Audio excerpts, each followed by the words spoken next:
Generally, starting a business, I'd say number one is have a high pain threshold.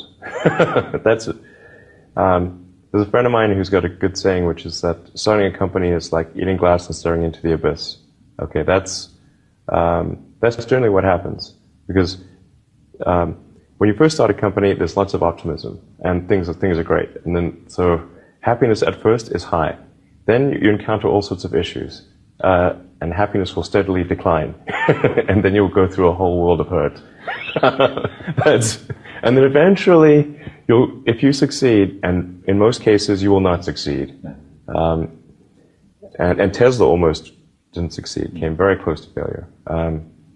Then if you succeed, then after a long time you will finally get back to happiness. I think too is you've got to make sure that whatever you're doing is a great product or service. It has to be really great. And I go back to what I was saying earlier, where if you're a new company, I mean, unless it's like some new industry or new market that, if it's an untapped market, or then you have more ability to.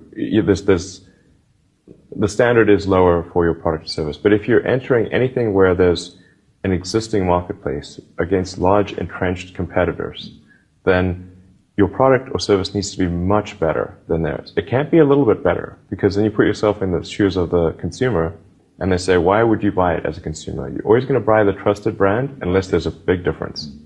So a lot of times, entrepreneur will come up with something which is only slightly better. And it can't just be slightly better. It's got to be a lot better. Number three, I'd say, is constantly seek criticism. Yeah.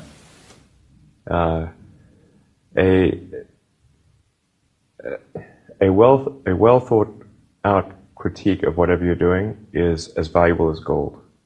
And you should seek that from everyone you can, but particularly your friends. Usually your friends know what's wrong, but they don't want to tell you because they don't want to hurt you.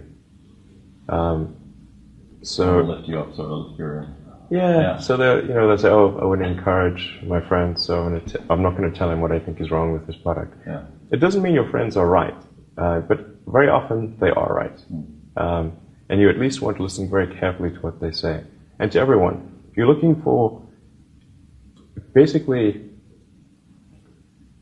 you should take the approach that you're wrong. That you, the entrepreneur, are wrong. Your goal is to be less wrong.